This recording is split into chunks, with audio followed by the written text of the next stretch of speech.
It's finally here. Or is it? On this Friday night show with Aaron Bastani, we'll be discussing whether the seeds of a new left-wing party actually exist. I'll also be speaking to former North Tyne Mayor Jamie Driscoll about his involvement in the potential new formation.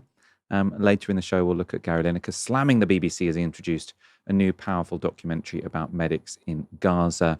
And actually, just before we went live, there was an update on the High Court challenge by Palestine Action. They were seeking to get a reprieve on their prescription. Unfortunately, they've failed. So the judges haven't ruled in their favour. So we'll be discussing the implications of their prescription at midnight tonight. Now let's get into the latest updates, because on the eve of the one-year anniversary of Labour's election win, Zarah Sultana had a surprise for Keir Starmer. So she tweeted, "Today, after 14 years, I'm resigning from the Labour Party. Jeremy Corbyn and I will co-lead the founding of a new party with other independent MPs, campaigners and activists across the country. Join us. The time is now." Now, of course, there's a bit of a subtlety in the announcement, because I initially read it as "will co-lead a new party," but it actually says "will co-lead the founding of a new party," which is slightly more ambiguous. The announcement was met with a lot of enthusiasm. So the tweet was viewed 5 million times. Her statement on Instagram got over 200,000 likes. I saw loads and loads of people sharing it. Lots of people seemed to be, relieved and that there was finally something going on the left of politics, notwithstanding the Greens, etc. There was initially silence from one notable person, though, the one who was mentioned in Zara's tweet as co-leading the new party, or the formation of the new party, of course, Jeremy Corbyn. Yes, the supposed leader, neither confirmed nor denied this was a plan that he was part of. And Gabriel Pogren from The Times had a possible explanation. As he said, "Exclusive, I understand Jeremy Corbyn has not agreed to join the New Left Party with Zarah Sultana yet. He is furious and bewildered at the way it has been launched without consultation." Whatever the truth of that, whoever his sources were, it appears that by today, some kind of harmony has broken out. So Jeremy Corbyn released this statement: "Real change is coming. 1 year on from the election, this Labour government has refused to deliver the change people expected and deserved. Poverty, inequality and war are not inevitable. Our country needs to change direction now." Then he says, "Congratulations to Zarah Sultana on her principled decision to leave the Labour Party. I am delighted that she will help us build a real alternative. The democratic foundations of a new kind of political party will soon take shape. Discussions are ongoing, and I am excited to work alongside all communities to fight for the future people deserve. Together we can create something that is desperately missing from our broken political system. Hope." Aaron, so in this, there was obviously this period of awkward silence from Corbyn. Then this statement, which, it's friendly. Congratulations to Zarah Sultana. He's confirming that he does want to start a new party with her. Potentially notable that he hasn't said he wants to co-lead anything, and he hasn't said that Zarah Sultana should co-lead anything. So it does seem like this wasn't necessarily a particularly, I suppose, coordinated sequence of events, let's say. What do you think has been going on here? What do I think, or what do I know, Michael? What do you know? Go on, let's deal with facts. There was a vote in terms of a new party involving a range of people, as I understand it, and I may be corrected here, but I think I'm a slightly better source than Gabriel Pogren and the Sunday Times. There was a vote, and it voted for a party leadership structure with co-leaders, as I understand it, of Zarah Sultana and Jeremy Corbyn. I think clearly anybody watching or listening to this who's on the left, and I don't want our listeners and our viewers just to be on the left, I want all kinds of people to watch us. But I'm sure that the people who are from the left of politics know that's a red line. You do not brief against a socialist MP to the Financial Times and the Sunday Times and call yourself a socialist. And I think there's some muscle memory here from people who did that when they needed to, at the tail end of the Corbyn years, when they were under constant attack from everyone, basically. Then it was okay. In fact, it was not okay, it was necessary. But to return by default to that, briefing against a socialist MP to the Financial Times and the Sunday Times, a Murdoch-owned newspaper, I find quite extraordinary. And like I say, it's a red line. Well, you're saying that independent MPs who were unhappy about this. I'd also sort of heard on the grapevine that it was potentially sort of former advisors of Jeremy Corbyn. I mean, do you have a sense of the various factions? No, former MPs, I don't know if I said that, Michael. I don't think I did. Former MPs aren't upset with this. No, independent MPs. Sorry, that's what I meant to say. Maybe I misspoke. Yeah, they're not upset, as I understand it. And look, this is all Chinese whispers. But believe me, what you're hearing right now is a hell of a lot less Chinese whispers than what you're seeing from Gabriel Pogrund on X. As I understand it, there was a vote, including a wide range of stakeholders in what will be a new party. They all broadly agree there needs to be a new party. What that looks like was up for debate. As I understand it, there was a vote in regards to a co-leadership model of Zarah and Jeremy. And that was decided upon by a majority vote. Some people don't like that. And of course, they're entitled to not like that. But that doesn't mean that your response is to then brief stuff to the press. And as I understand it, that's people that, used to work for Jeremy Corbyn, yes. Now, if I'm wrong, and I'm not naming anybody, and also, by the way, I don't know for sure who it was, what particular individual, and if that's wrong, then they're more than welcome to get in touch with me. But believe me, having spoken to a lot of people about this and having a fair bit of knowledge about how different people do different things, that's a damn sight closer to the truth than anything you've seen in the Sunday Times or will see in the Sunday Times or have seen in the Financial Times over the last 24 hours. Great. Let's look at some more, I suppose, details. I mean, we haven't heard from Zarah or Corbyn extensively. They haven't spoken publicly. We'll obviously try and get them on the show as soon as possible. There was I suppose, it was almost like, it sounded a bit like a soft launch from Jeremy Corbyn earlier in the week on Wednesday evening. Let's take a look. Jeremy, one of the things that there's been a lot of talk about is whether you will turn your alliance of MPs into a formal party and whether you're thinking of contesting the next election as a formal party. Where are you on that? The alliance group of MPs, 5 of us, have worked very hard and very well together over the past year in Parliament, and we're coming up to our first anniversary. But there's some data that shows that if you did launch a party, you might do rather well. Well, exactly. So next time you ask questions, ask about the alternative of a left independent party, of a socialist view that's being put. So are you going to create one? Let me finish. You're so excited. You just want it to start, don't you? We haven't got long. The reason I'm pushing is we haven't got long to the end of the podcast. That's what it is. There's a lot of people all around the country in different independent groups. You look in Birmingham, look in Liverpool, look in Southport and so on. There is a thirst for an alternative view to be put. I'm working with all of those people. That grouping will come together. There will be an alternative view and there will be an alternative put there, which is about a society that deals with poverty, inequality, and a foreign policy that's based on peace rather than war. And would you like to lead that group? I'm here to work. I'm here to serve the people in the way I've always tried to do. So when Robert Peston sort of said in that little segment that a new party or a new party led by Corbyn could do rather well, he was probably referring to this polling from More in Common published at the end of last week. So it shows that a Corbyn-led party would get 10% in a hypothetical vote. Labour would go down from 23% to 20%. Reform wouldn't lose many votes at all. But it's the Greens that actually would be the most severely hit. They'd go from 9% to 5% were a new Corbyn-led party to launch. Obviously, it's somewhat static. It would depend on how he leads or whatever. There's lots of variations and variables, of course, but this seems to be the initial, let's say, appetite that there is for a Corbyn-led party among the public. And I think polling like that shows why Greens might be inclined to form an alliance with a new left party because they don't want to go down to 5%. Leadership candidate Zach Polanski also seems keen. So he tweeted, this was in response to Zarah Sultana's initial announcement. He said, anyone who wants to take on the Tories' reform and this failing Labour government is a friend of mine. Looking forward to seeing what this looks like in practice. So he very much seems open to working with Zarah Sultana and Jeremy Corbyn as and when, or if and when this formation launches. Not everyone agrees, though. The co-chairs of Momentum set out an email saying this. Zarah Sultana has announced the founding of a new left-wing party. This is obviously a painful moment for us as socialists in the Labour Party, and Zarah will be a major loss. But we respectfully disagree with Zarah's position. This is a complex question of strategy on which good socialists can reasonably disagree. And they go on to say this, we have seen clear evidence that the tide is beginning to turn in the Labour Party and in the trade unions against Keir Starmer's leadership. This week, a massive rebellion forced the government to abandon the main thrust of their welfare cuts. By the middle of next year, Labour councils up and down the country will have faced catastrophic local election defeats, and once the Employment Rights Bill is enacted into law, the trade unions will be much more active in reining in the leadership's excesses.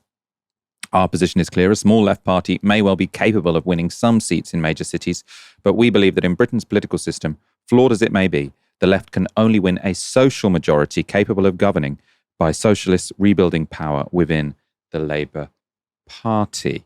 I suppose other statements, I think a lot of the Socialist campaign group haven't said very much at all. So they're sort of the left-wing MPs. John McDonnell has said that it's sad to see Zarah leave, and it's a sort of indictment of the Labour leadership, but he will be remaining in the party, even though he doesn't yet have the whip back. Aaron, I suppose sort of aside from the particularities of how this announcement was made and who might be briefing against who, and I suppose the micro politics of this, what's your sort of take on the possibility of a new party led by Zarah and Corbyn potentially working with a Zach Polanski-led Green Party? Well, I think it would be good. Look, I don't think a new Corbyn-led party would get 10% in polls nationally at a general election. I just don't think that. And I don't think that would be a smart strategy either. I don't think they would stand 650 candidates across the country. I think it'd be much more sensible to focus on a handful of seats, maybe 50, 60. Before then, of course, you want to concentrate on certain local authorities. I think next May, independents on the left are going to do very well in a bunch of places across England, particularly in Yorkshire, Lancashire, the West Midlands. And I think the Greens will do very well in their places too. You know, the Greens should win 12 to 15 seats in the next election. They should pick up seats in the rest of Bristol. They should be competitive in parts of London. They should win Huddersfield. They could even win an extra seat in Brighton. Like I said, that takes you to 10, 12 seats. And I don't think that a new party to the left should contest those seats, frankly. And I think in response, the Greens shouldn't contest seats like Jeremy Corbyn's, potentially other ones too. Andrew Feinstein, of course, in Keir Starmer's seat. I mean, that's amazing, isn't it, Michael? Imagine if the Greens don't contest that seat of Keir Starmer's in central London, Holborn and St Pancras, and Andrew Feinstein won. And that's quite plausible, by the way. I don't say likely because, look, we're 24 hours into this thing and it's already all over the shop. But if people can settle down and get on the train together and be pulling in the same direction, that's the kind of thing at stake here, right? The Greens winning 12 to 15 MPs. Keir Starmer's own constituency being up for grabs. Wouldn't just be his, of course. There'd be other ones too. Liane Mohammed. The Greens probably pull out of there, although I think regardless, she's going to beat Wes Streeting in the next election. The same for Jess Phillips' seat and so on. I think a lot of these seats very quickly become very competitive. And I can see a scenario where this is mutually beneficial for both the Greens and New Party of the Left. That doesn't require that this New Party of the Left getting 5% nationally, okay? I think they need to effectively look at getting 10 seats, focus on those, laser-like, and build from there. Because first past the post does not reward you with any other approach. Even Reform, who are now looking at, forming a government, they had to get to that first 4 or 5 MPs initially. And I look, best case scenario, New Party Left is not going to do better than Reform, let's be honest. Within 10 years, they could be forming a government. I mean, that's quite extraordinary. It's unprecedented in British politics. So I think the beachhead requires collaboration between the Greens and this new party. Let's put this all to someone who I think has had some involvement in this new party, because there are some significant questions here, aren't there? What is going on with this new left party hoping to take on Keir Starmer? Who's involved? Can they all possibly get along? The left are, of course, famously adept at splitting. But someone who has been involved in discussions around this new formation is Jamie Driscoll. Driscoll served as Metro Mayor of the North of Tyne Combined Authority from 2019 to 2024. In 2023, he was blocked from the NEC from standing for the role of North East Mayor for Labour, and so stood as an independent, receiving 28% of the vote, and the Labour candidate won with 41%. Jamie Driscoll, thank you so much for joining me. Hello, Michael.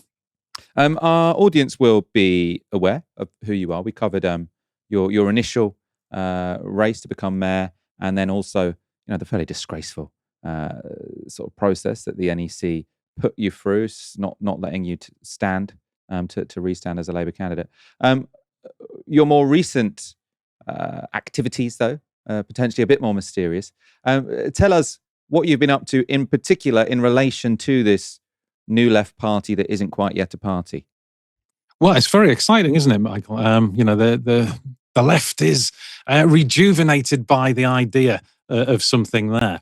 Yes, the Jeremy and Zarah have been invited to, and you're right about the wording, co-lead the founding of a new party. The thing is, this is about a different kind of politics, which both Zarah and Jeremy have said in their statements. So this includes significant autonomy in the nations and regions. We've got to abandon that branch office approach. It's got to include deliberative democracy. That's what we've been doing in Newcastle, in the northeast, with majority. And we've had 240 people at our recent Citizens' Assembly that helps us develop the manifestos. And I think there's a lot of people around the country going to be focusing. Aaron was talking there about the 29 general election. We've got to remember there's the 2026 metropolitan elections right across England, the Senate elections in Wales, and the Scottish Parliament elections. And in Newcastle, we are targeting actually taking over the city. It's all-out elections. And we are working with the Greens already in an alliance in North Tyneside, in a recent council by-election there.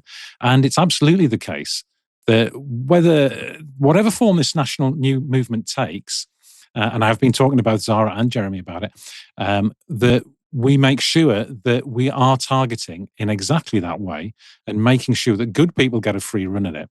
And bring in the sort of not just the left politics, but the democracy that has to come with it of engaging communities. So this can't be and mustn't be and won't be a top-down London-run party in an HQ. This will be working with community groups across the country. So we part of our movement, majority in the Northeast, we have food poverty campaigners, public transport users groups, housing campaigners, people fighting disability cuts, all of those things. And we've set that up, an organisation called Majority, which people are quite welcome to join right now. Is that? But they can join that if they're in. They can join that if they're in the Northeast, presumably. They can join that anywhere. Actually, we have members all over. We have obviously a lot more people in the Northeast because that's where we started, and that's the kind of approach that the discussions have been leading to. There are community independents all over the place. There's new movements setting up in Wales. There are other smaller national parties like Transform, part of these discussions, and pretty much everybody wants the same things. So these stories in the Sunday Times, I would take with a pinch of salt. I've always doubted it when you get a quotation, sources close to. Anonymous sources, people can make them up. So I know for absolutely with certainty, everybody involved was quite happy, was asking Zarah and Jeremy, yes, there was a vote, and that's where it is, So maybe there is somebody briefing somewhere, but it's equally likely it's being made up.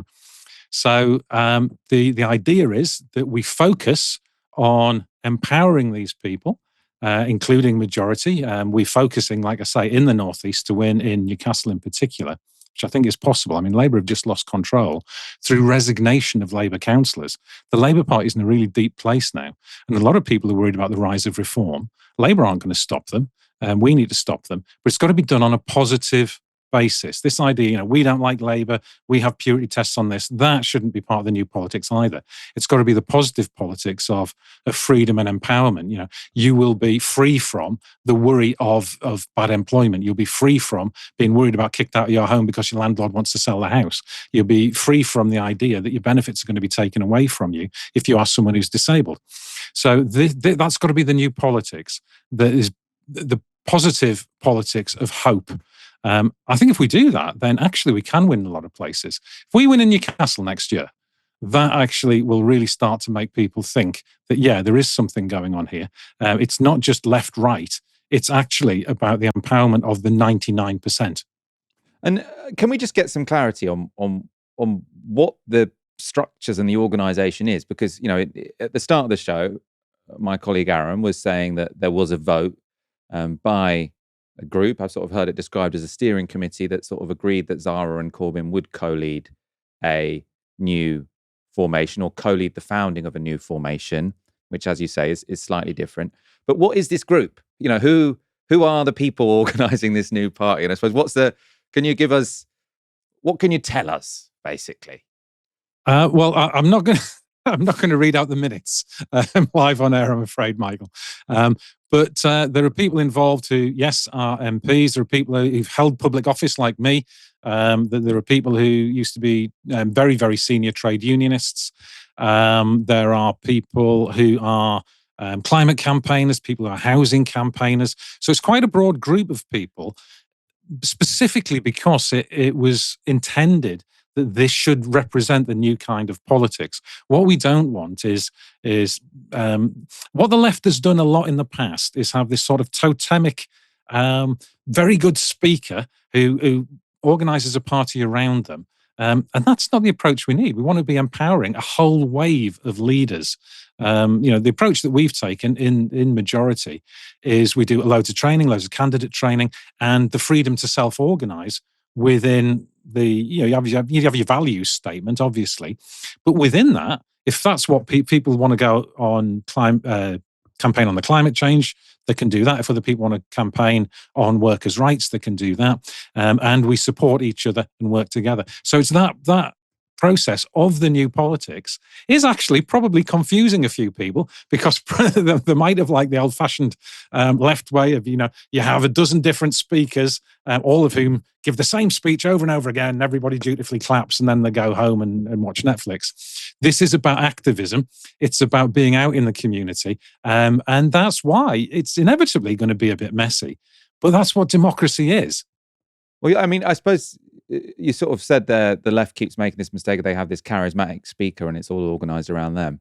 I mean, I would potentially say what the left has been lacking is a charismatic speaker who can organise a party around themselves. Because if you sort of look at the new parties that have been successful, you've got Nigel Farage with Reform. He is a charismatic individual who can speak persuasively, whether or not you agree with him.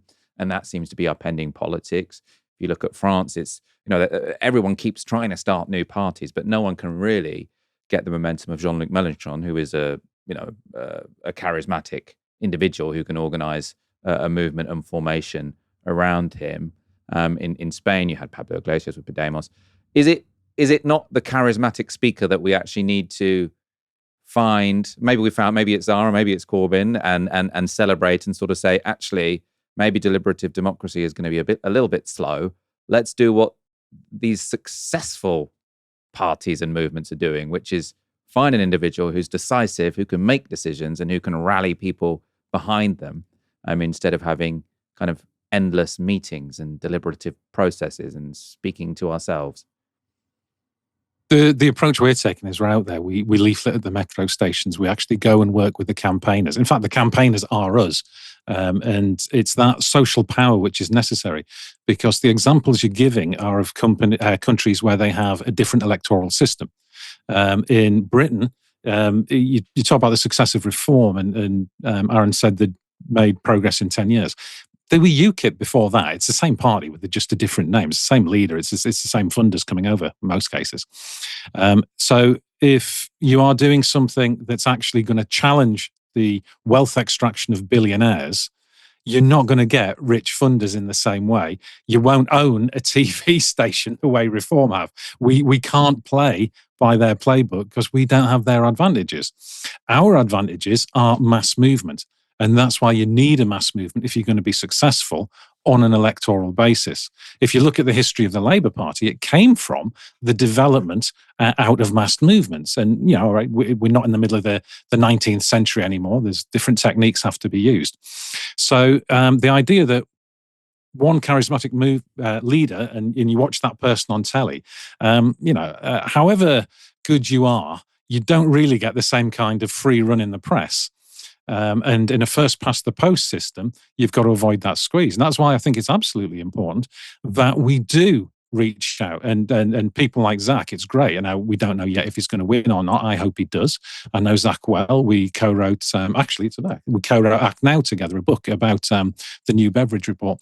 And I think that's where we will start to make the gains. So if it becomes all about one person, it won't work. But you're right. You need not only charismatic speakers, you need highly credible speakers.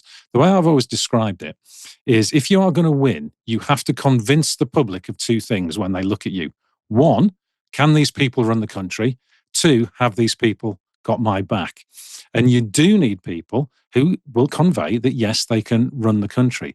And simple firebrand speeches where you have not gained that wisdom of what's going on the ground and built that solid policy platform by involving people who are at the front line of all of the challenges that we face in life, then you're not going to be quite as effective. What I'm saying is they're playing by different rules. If we're going to win, we have to do it our way. And you talk about winning. So, and I suppose you talk about running the country.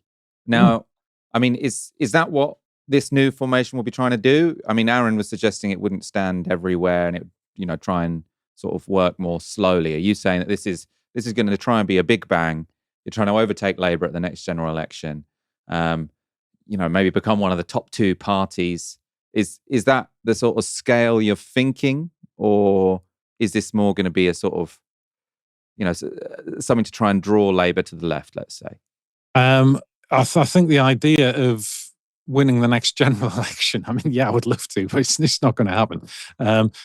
So if we look at our plans here with majority in the Northeast, there's a lot of work to do. But we are looking at a coalition with Progressive Independents, with the Greens. It's not signed and sealed yet, but I hope certainly we're very close to that. If we get control of a major city, people start to take us seriously. My record as mayor of running things shows that people with good socialist politics can actually be very, very effective at getting stuff done and managing finance and finding that community wealth building is a great way to lever in extra finance. So that sort of thing then becomes credible. And that's when people will start to look and, reform in power, which they are now in a number of counties around the country, shows that they're going to make a whole range of mistakes. And people will find that they're not the Messiah, and it's very messy. So that's where, when you start to work together, start to form alliances, that things change. Now, my guess, I mean, if we'd had this conversation in 2019, when I was elected as mayor, and I'd said, Boris Johnson, he's going to be leader of the Tory party, but he won't last long. And then you'll have someone who will be beaten by a lettuce. So we had 4 prime ministers. We had, I think, 6 chancellors. We had a global pandemic. We saw a war start in Europe. The world is incredibly febrile now. And it is febrile because nobody's addressed the cause of the financial crash, which is massive wealth extraction.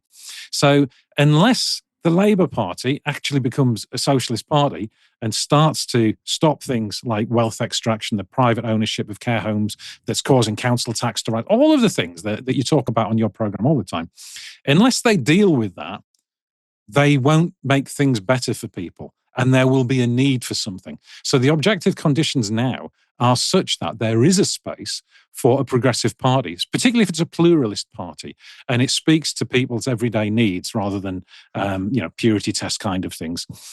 Then that's where the opportunity opens up.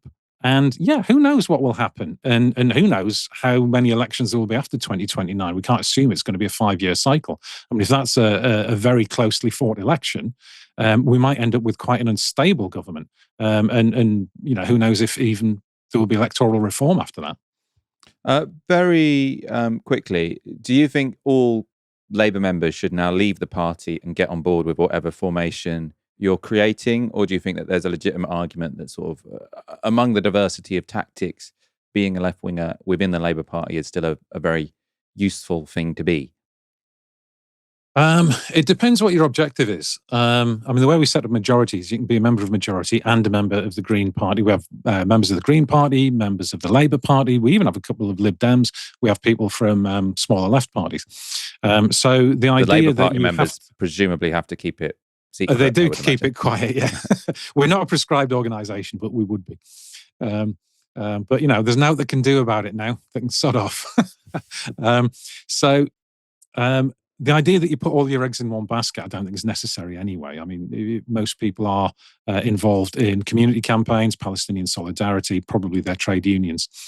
And so it's what you do. Now, if you want to keep your Labour membership because you may want to support your MP who happens to be a decent MP, that's great. But I think if you're thinking that you can organise to get a left-winger selected and try to change the Labour Party that way, they'll just take you out.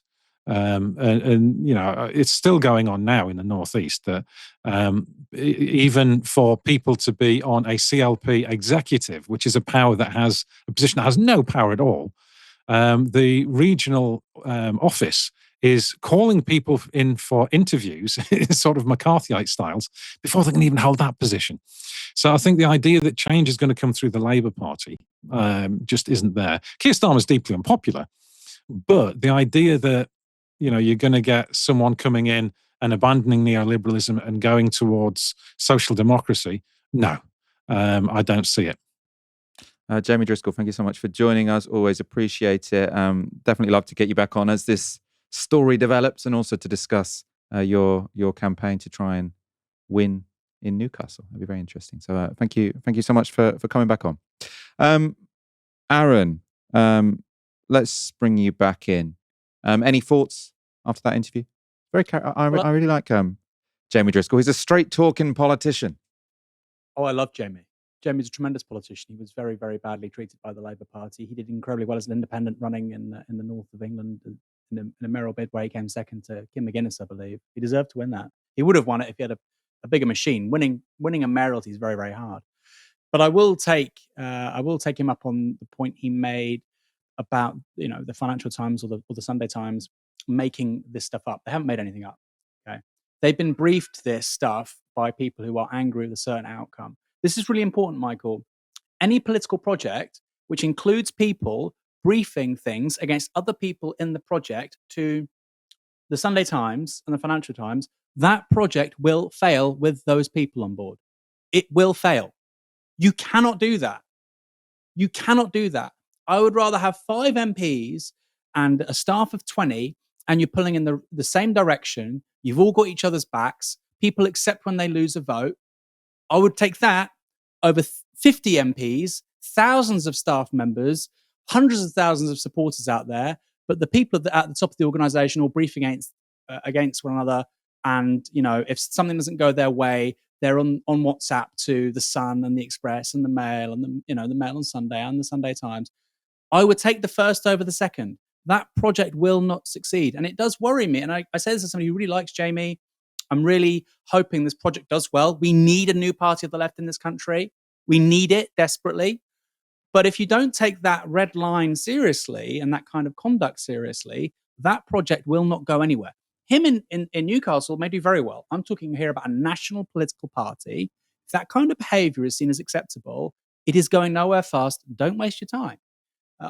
Aside from that, though, I do think his points about hyperlocalism feed right into what we're going to see next May in the local elections. Whether or not you have a coordinated, centralised party, massive rallies of Jeremy Corbyn and Zarah Sultana, which, by the way, I think would be ideal.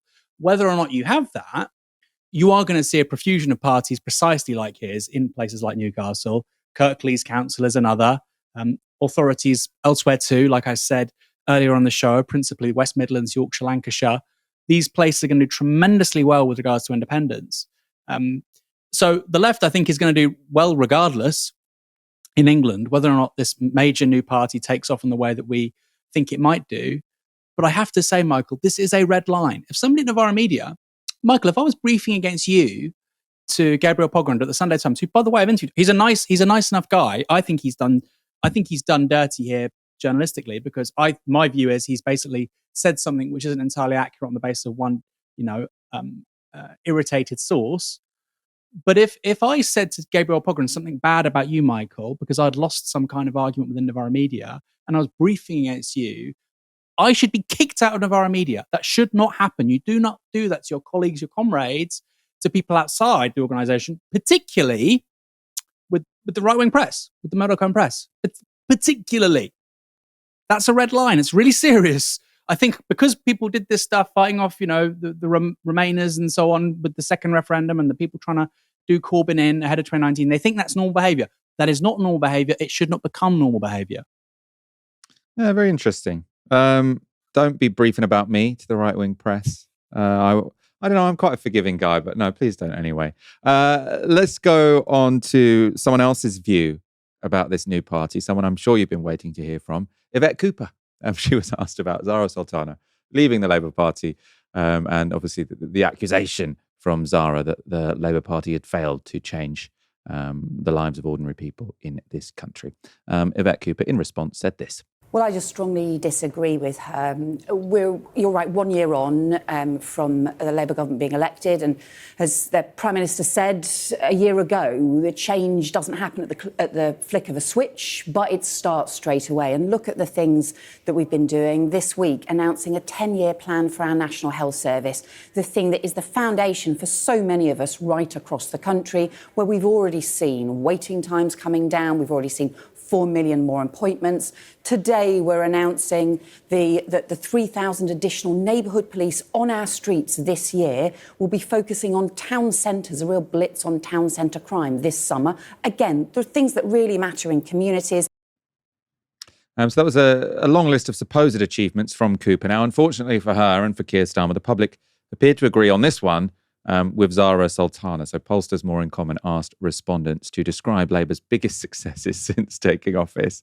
And these were their answers. So obviously the size of the answer size is relative to how many people said that word.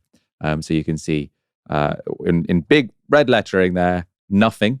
And nothing else comes remotely close to nothing.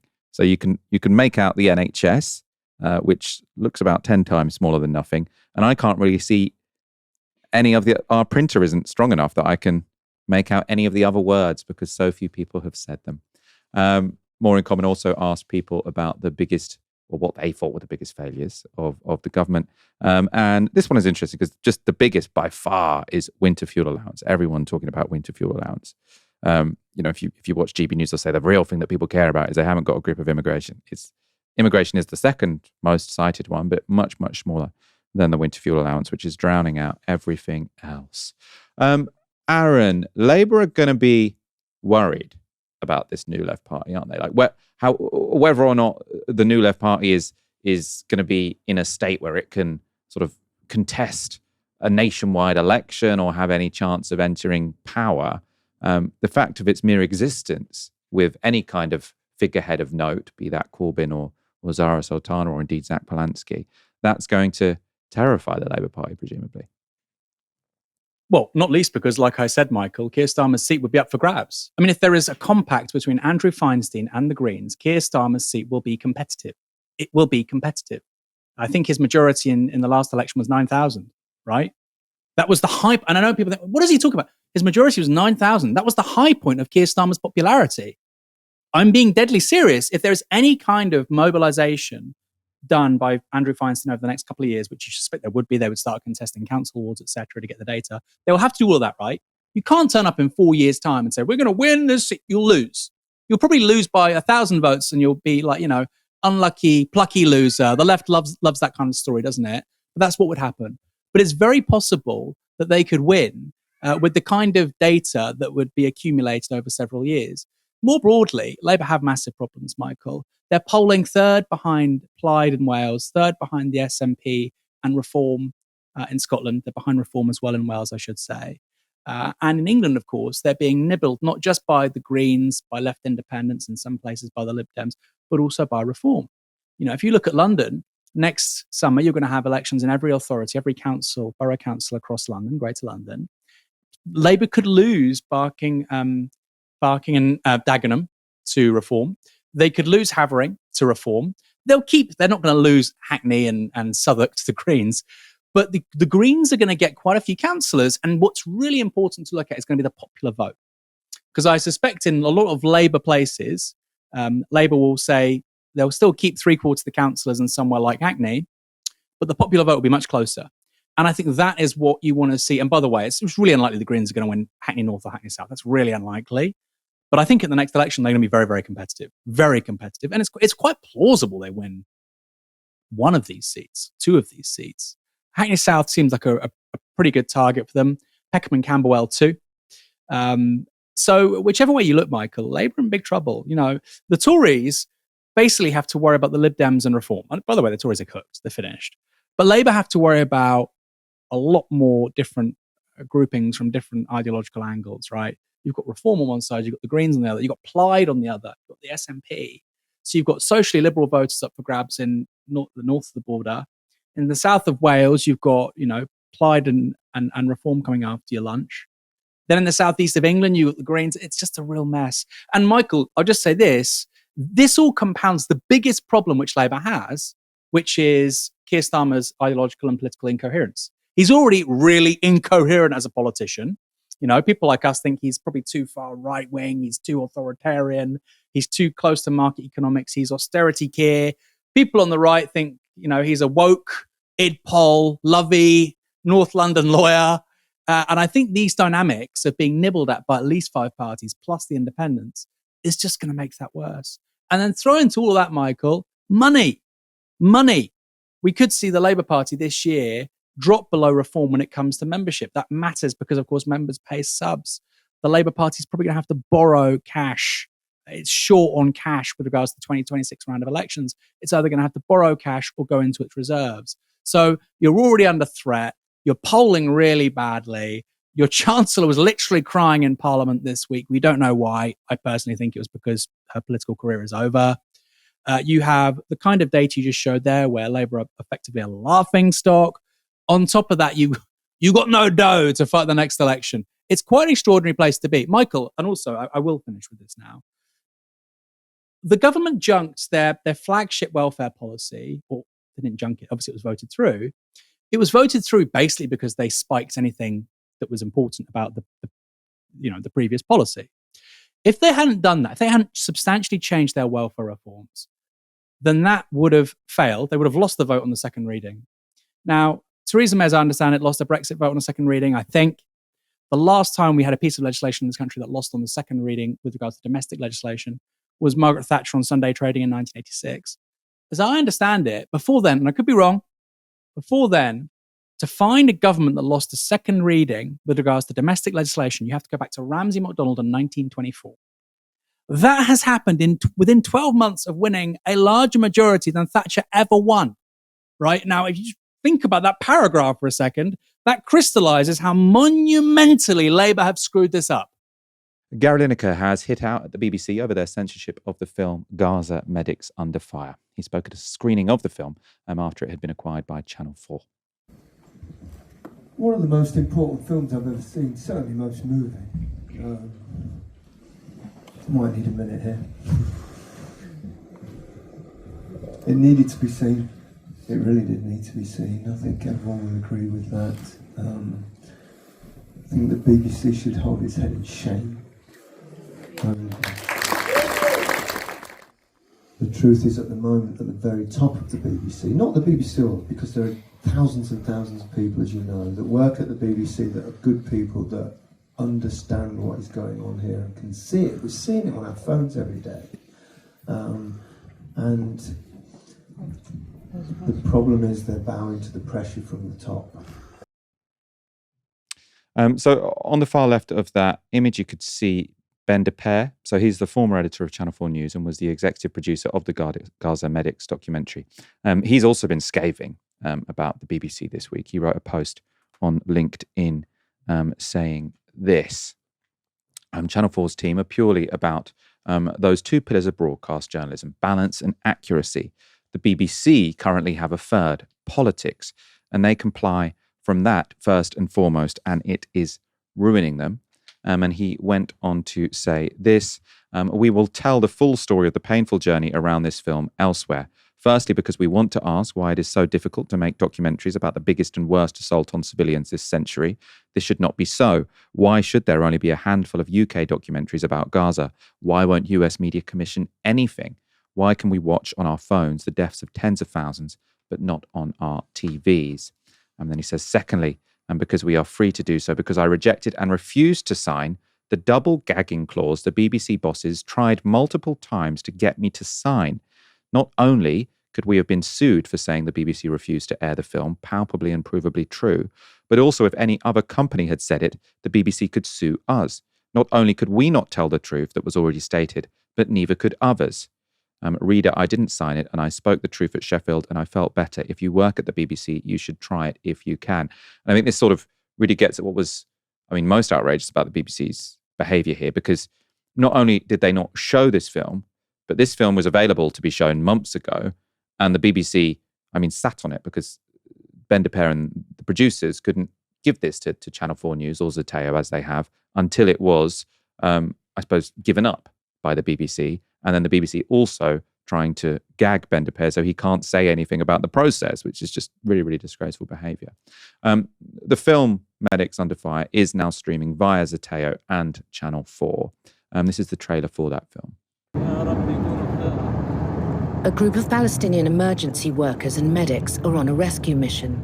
Their ambulances clearly marked with lights flashing.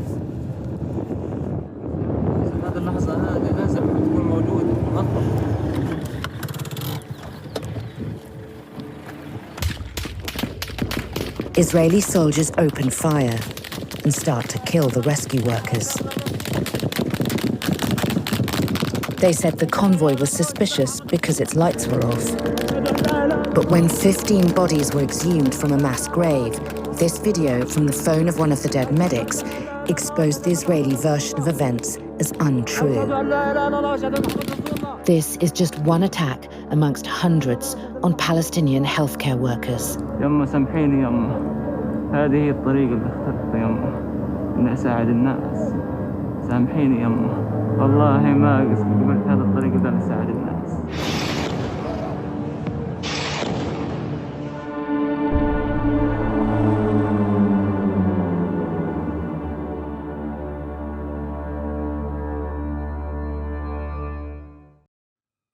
To discuss the controversy surrounding the film and the plight of medics in Gaza, I spoke earlier to Dr. Omar Abdel-Mannan. He's a British-Egyptian paediatric neurologist based in London who since 2011 has participated in numerous medical missions to Gaza. I started by asking him how important he thinks it is that this film is now being shown. Yeah, so, we've been watching a live stream genocide on our TV screens and a systematic destruction and targeting of the healthcare system and healthcare workers in Gaza since October 23.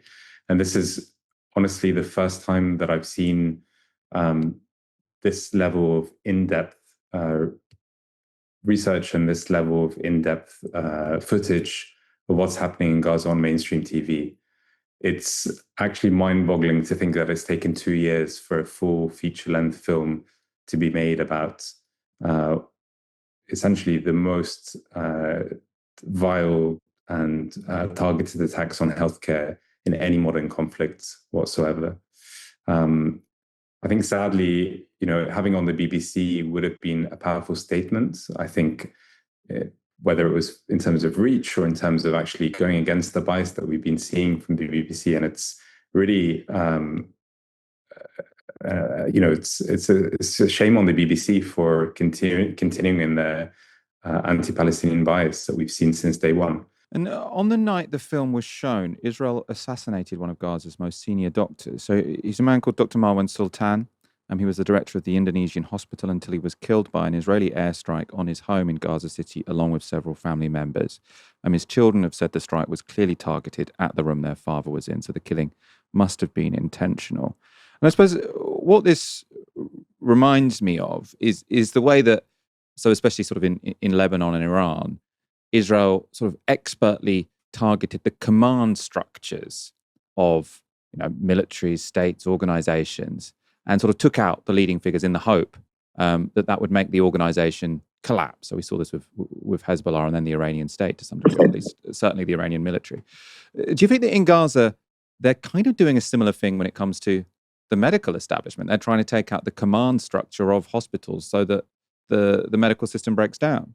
Absolutely. I think there is no question that this is a targeted extermination, decapitation of the top brass of Gazan healthcare leaders.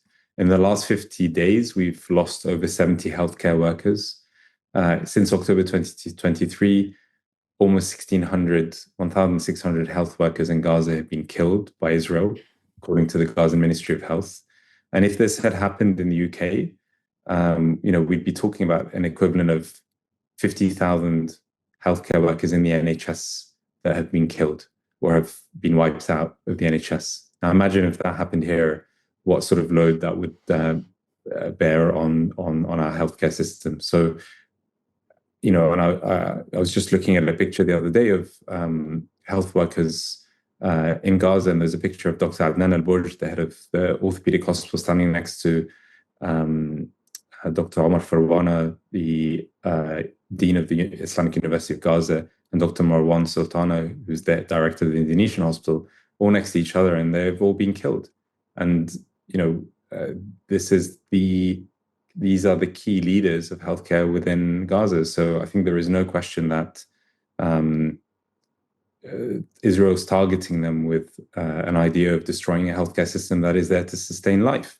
And when you destroy a healthcare system that is sustaining life, then you start entering territory where there are preventable deaths on a large scale, the forced starvation, the malnutrition, the infectious diseases, and the civilian death figures that we see, even by the Ministry of Health, are probably underestimated. The Lancet has shown that through epidemiological studies that the numbers are significantly higher.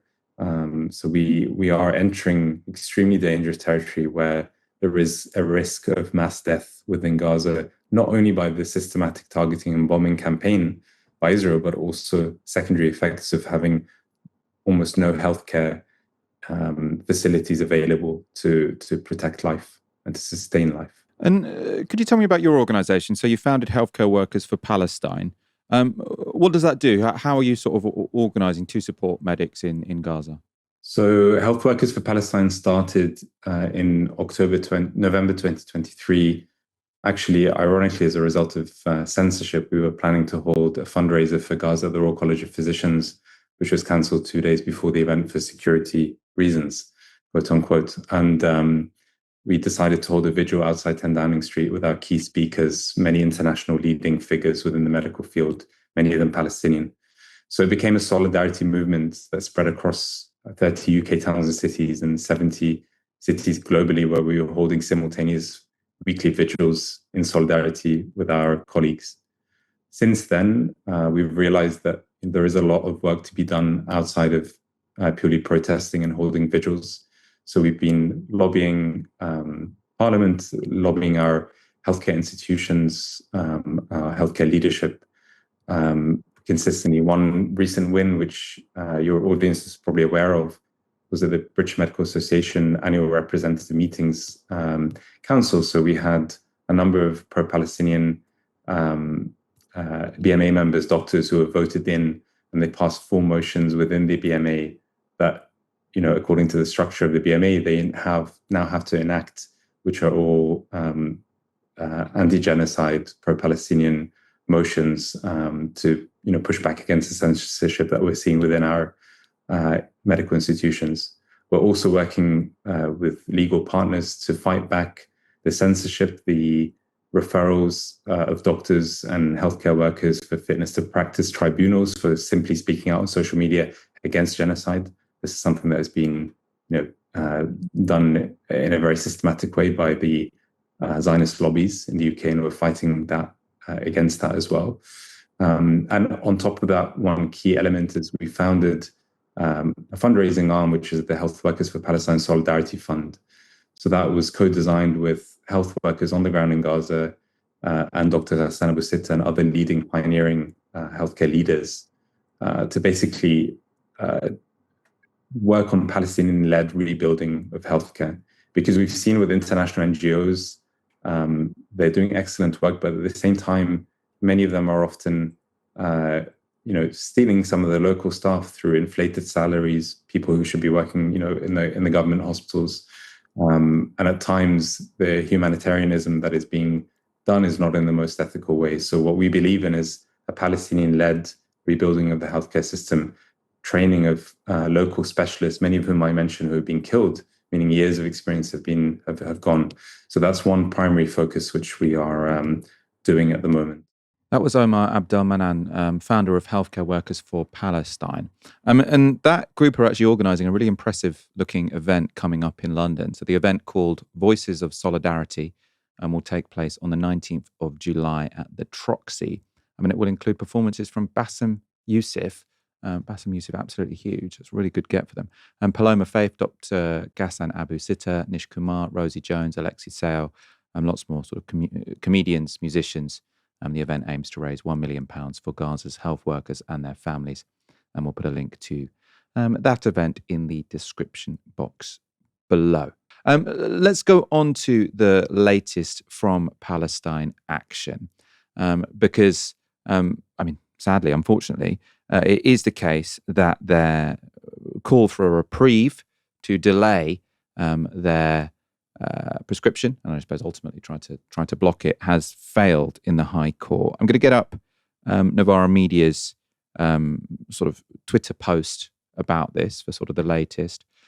So we write, Palestine Action has failed in a bid to stop its prescription from taking effect, meaning that being a member or expressing support for the group will become a terror offence at midnight tonight. At a hearing on Friday the 4th of July, Palestine Action co-founder Huda Amori asked the High Court to temporarily block the government from banning the group ahead of a legal challenge against the decision to prescribe it under the Terrorism Act. The judge, Mr. Justice Chamberlain, declined to grant Amori's application for interim relief, making Palestine Action the first protest group in British history to be banned under the Terrorism Act. From Saturday the 5th of July, being a member of or inviting support for Palestine Action will be a criminal offence and carry a maximum sentence of 14 years in prison. Now, we do have an update, actually, since that, because Palestine Action has now been granted an emergency hearing in the Court of Appeal. So this was a judgment made in the High Court that they don't get this interim relief. I think immediately, in fact, they are sort of making an appeal to the Court of Appeal, who will presumably have to make a decision before midnight tonight when the ban would come into effect.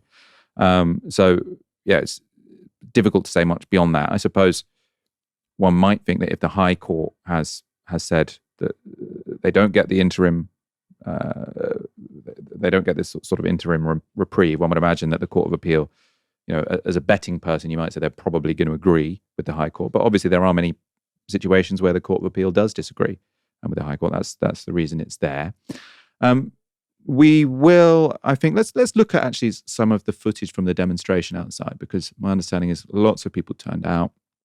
Understandably, as we've said so many times on this show, this is an absolute outrage and abuse of power, that a peaceful protest group that's never called for violence against people, has never harmed anyone, is being classed as a terrorist group. And a group with really widespread support now means that thousands, potentially tens of thousands of British people are going to be classed as terrorists for supporting them.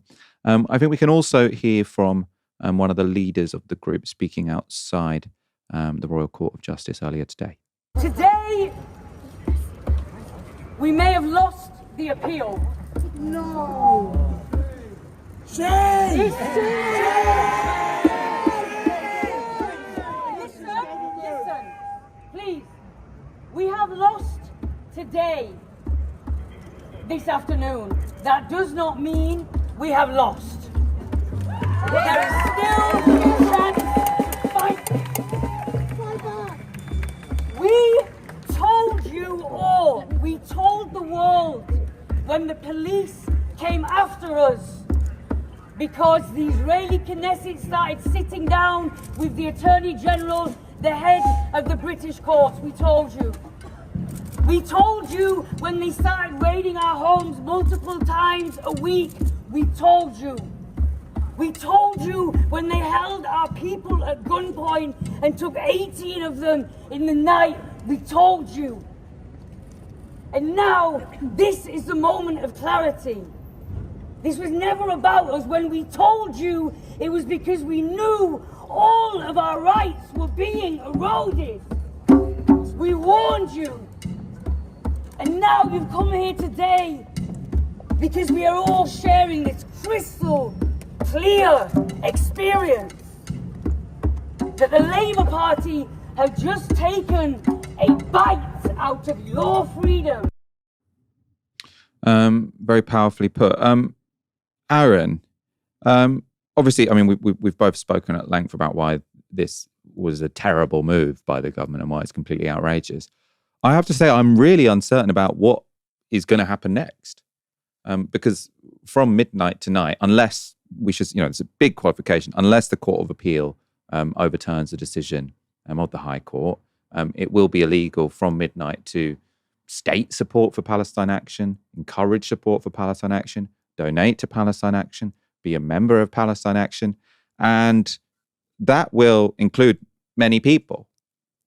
And obviously, there's lots of people saying that if enough people say, I support Palestine Action after that period, then the law will be unenforceable.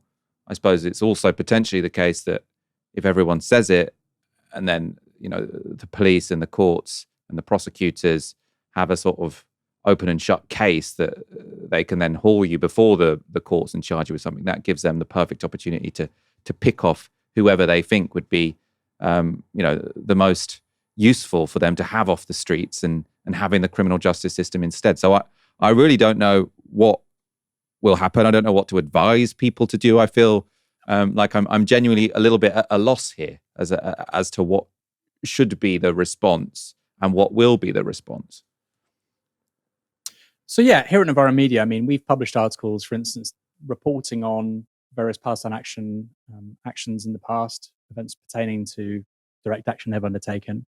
And the question is, if somebody now shares something which we've previously published, and as we understand it, something that's been already published prior to prescription is not a problem. It can stay up. As we understand it, right? And I'll get to that in a second. But if somebody shares that tomorrow, the day after, the day after, the day after, once prescription's being enforced, and I think the first few weeks and months will be key here, are they then responsible for support of a prescribed organisation, even though the material they're sharing had been published prior to the prescription? So it's because of that reason that myself and various other people at Novara Media have sent a letter to the Attorney General asking for these kinds of matters to be clarified as a matter of urgency. We think it really undermines basic press and journalistic freedoms for there to be such a lack of clarity over this stuff. And that isn't just relevant with regards to the law and to the police. You could wear, for instance, a Palestine Action t-shirt next week, a t-shirt. You don't even have to support Palestine Action. You could say, I believe in free speech, therefore I'm wearing this t-shirt, right? Which you could do. We're all Spartacus kind of thing, right? You can imagine some right-wing provocateur doing that if they wanted to. Sadly, not many are doing that, but you can imagine it. That person could face up to 6 months in prison for wearing the wrong t-shirt. Okay? So these are really, really important things to get clear.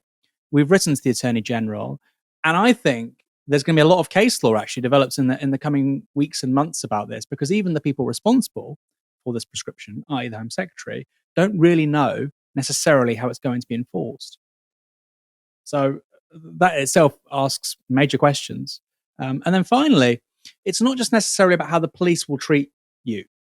Let's say somebody is now accused of support for Palestine Action. Let's say it's a journalist, okay? Say it's a Guardian journalist, BBC journalist, because they've shared something relating to somebody who's been arrested who was a member of Palestine Action, okay? They've shared a story which is talking about something which has happened, very factual. These are the real grey areas right now. And somebody might say, this seems like an illegal arrest or whatever. That person can then be accused of being a supporter of a prescribed terrorist organisation. And even if the police don't choose to act, you can imagine, quite easily, sadly, a deluge of people saying this person needs to be on a platform, they should lose their job, they shouldn't be published, they shouldn't be on the BBC, etc., etc., etc. They should lose their newspaper column. Okay, Gary Linekerization of celebrities or journalists or prominent public figures. I think that's also a real danger here, Michael. In the DDR, and they had great childcare, but it was a dictatorial state. In the DDR, the East German Republic, you had this massive surveillance state with the Stasi at its center. Okay, the secret police. This kind of legislation effectively is secret police. I like to call them the wiki Stasi. People doing it for no money, just to get other people, right? Just for the thrill of it. And I think you're going to see lots of that. You're going to see lots of that. So there's two elements here. We're creating this kind of panopticon of a society where everybody tries to grass everybody up and everybody's under suspicion for everything all of the time. And then there's the legal side of it, which is just ridiculous. The idea that you could go to prison for wearing a t-shirt for 6 months when we've got people who've gone to prison for rape, for very violent crimes, who are being given early release, and they're being given early release not because, the government's full of bad people. It's because we've decided to incarcerate more people than we built prison place over the last 15 years. So they've had to do early release. In the context of early release for people who are guilty of very serious crimes, we have a government saying that they'll put people in prison for 6 months if they wear the wrong t-shirt. quite extraordinary. And I think it gets to the heart, Michael, of how clownish this country has become. You know, a good friend of the show, Paul Powersland, said he was stopped by the City of London police the other day while cycling in London because he was going with no hands. He was stopped by a police officer who cited human rights legislation.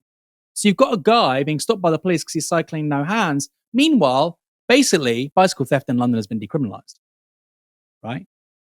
The same country is saying to people who've raped and assaulted people very violently, we'll let you out early, but we'll incarcerate this person for up to 6 months if they wear the wrong T-shirt. Something really strange is happening with this country, Michael. And I think at the heart of it, we have to talk about free speech, and we have to talk about enshrining free speech as a constitutional right. You still would have some prescribed organizations, right? They do in the US. But the idea that you can go to prison for wearing a T-shirt, I think that's madness. Let's go to our final story. I mean, I'm sure we're going to be discussing this next week in one form or another. As I say, this is I think this is genuinely, I don't know what to call for people to do, because do the sort of Israel lobby think this is a trap and sort of they can get loads of people to say I am Palestine Action and then pick off the ones they think are most effective? Or is it the case that if enough people say I am Palestine Action, it will be unenforceable? I see sort of both of those as equally plausible to some degree. I mean, you've had people like George Monbiot saying you should say I am Palestine Action after the ban comes into effect. And so it'll be interesting to see if he follows through on that and if they then arrest George Monbiot. Because obviously if you have sort of very high profile, somewhat liberal people, I mean, George Monbiot is quite radical actually, but if you have people from sort of across a broader spectrum saying it and then getting arrested, I mean, it does cause some real difficulties, I think, for the police and for the state. At the same time, I don't want loads of the most effective organisers to get arrested and, put through the courts, even if it is a very unjust law. So, I'm not sure what to say, basically. A common argument from the right in Britain has been to say that left-wingers only care about people in other countries. We're apparently obsessed with Palestine or refugees instead of people here at home. It was never the strongest argument. And it's also often wholly hypocritical, as this debate between Aaron Bastani and Matt Goodwin shows. I want a national unifying politics which puts Britain first, not Pakistan, not Gaza, not any other foreign policy thing, Britain first. Not Israel? Well, not Israel. The media's just been talking about Israel and the IDF for the last 4 or 5 days. That's what they talk about. You wouldn't think that high streets in this country are on the way down, or public services aren't doing well, or people are struggling with their bills. I hear so much about Israel. Is that a fair point? Well, my personal view is Israel is a very close ally. Well, until recently, it was a very close ally of the United Kingdom. We should look after our allies. Unfortunately, no, we shouldn't. Unfortunately, we should look after Britain. Unfortunately, Israel no longer feels that we are a reliable ally, thanks to the Labour government. I care. And Why? Lots of British Jews in the country care about that. The point of politicians in the UK should be to look out for the UK. That's it. That's something, by the way, that the right always used to say. And I used to look at them as somebody in the left going, what, I think they've got a point. And large parts of the right, Matthew, have just gone away from that because they just keep on talking about Israel and Tel Aviv and the IDF. They're making the IDF a protected characteristic. Need to go to the human rights, watchdog and maybe protect for, IDF lance corporals because they're being discriminated against by the UK, media. It's silly. You had it right. You had it right 5-10 years ago. Look after this country. It's not silly to say Israel has a right to self-determination and to protect its own people. Every country does. That Britain's, particularly British Jews, also feel profoundly unsafe about the direction of travel in this country. So hold on. You started this by saying British politicians shouldn't be talking about other countries. I say, nor Israel. And then you say, no, actually, no, they should be talking about Israel. You need to make your mind up. I'm not saying they should be talking about Israel. I'm saying I have less of an issue with them talking about countries that are our allies than people who are actively trying to organise politics along sectarian lines, which is what this independent group is going to do. Let's be frank, it's going to be pro-Gaza, anti-Israel, anti-British state, anti-military, pro-Palestine action. It's going to be all the things that this country should not really have. Do you know, in the last parliament, do you know what percentage of Tory MPs were members of Conservative Friends of Israel? How many? 70%. Be friends of your own constituencies. Aaron, well done. I thought that was very well put. It like someone's just said in the comments, the hypocrisy of that person is off the scale. And it is true. He literally goes from saying we can't have a politics where sort of politics is driven by opinions about foreign policy because of what ethnic minorities think. That's what he's saying when he's talking about sectarian politics. He's saying the politics of other countries entering our country via, ethnic minorities. Now, I think that's, potentially a problematic argument, but to go from that to in the next sentence saying, oh, and by the way, we have to support Israel because otherwise Jews will feel uncomfortable. It's literally, you are going against your own argument within the same sort of 4 sentences. Yeah, the question is, does he know that? I mean, I suspect he does. Imagine if 70% of British Iranians, Michael, said that we support the Islamic Republic of Iran, which I probably don't think is true, but just say 70%, 51%, the majority of British Iranians, we support the Islamic Republic of Iran. Would you have Matthew Goodwin saying, well, British Iranians are very uncomfortable with what's happening with Israel and Iran right now. Actually, a majority of British Iranians support the Islamic Republic. No, he wouldn't say that. He would say, actually, he would side with Israel because Israel's involved, but a lot of the time he'd say, what's in Britain's interest? Why do we have UK MPs voting on whether or not, or lambasting other people, or pontificating about whether or not an airport is being built in Pakistan? That's a favourite of people like Matthew at the moment.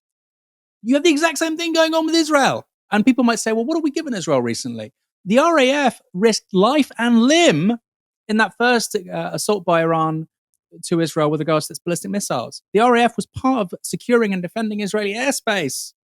The RAF has been flying reconnaissance flights often twice a day from Cyprus to Gaza, giving a ton of data and information to the IDF to prosecute a war, ethnic cleansing, war crimes, genocide in Gaza.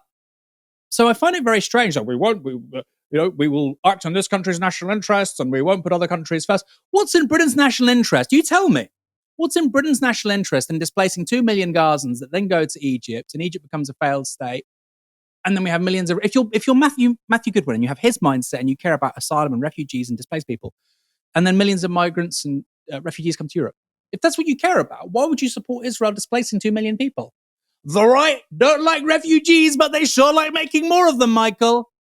None more so than when it comes to Israel. They'll talk about Iran and Iranians coming to the UK. These are just migrants. There's no reason to come here.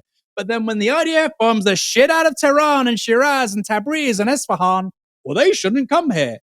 But they're not economic migrants. The guy's house just got bombed. Which one is it? You cannot have consistency with these guys when it comes to Israel. And I mean, look, he gave me, there's a cricket term, right? He gave me a dolly. He gave me a dolly. I could literally, when he was saying, we shouldn't support Pakistan, I goes, by the way, Pakistan's an ally of the UK. I don't know what he's talking about. I just, here we go. What about Israel, Matthew? And he's saying they're an ally. Okay, they're an ally.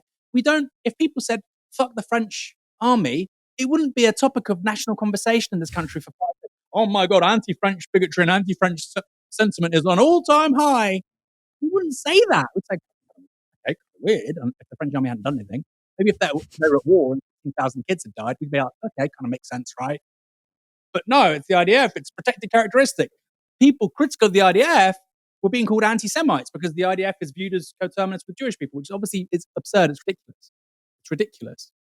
And then finally, Michael, he's saying about allies, their allies. When did Israel become an ally of the UK? I really want to know. Was Israel an ally of the UK when hundreds of people were killed in the King David Hotel bombing by Zionist terrorists in the 1940s? When 600 UK service personnel were killed during the policing of the Mandate of Palestine in the early mid-1940s, 600 UK service personnel, police, military police, etc. 600 people, circa. When those dudes were killed, were the Israelis our allies, really? When did it happen? When was the dipping point? It boils down for lots of people. I don't know if this is the case with Matt Goodwin, because I've not asked him. It boils down for lots of people. Well, the Israelis are basically European. They're basically white people. These are the Arabs. They're the Muslims. They're the bad people. We're going to side with the good Israelis. Look, if you're talking about putting your country first, it doesn't matter. This or that country, it doesn't matter. And this is just such a lacuna, a blind spot for people like Matt Goodwin. I was about to say the right, but actually lots of people on the right agree with me. They agree with me.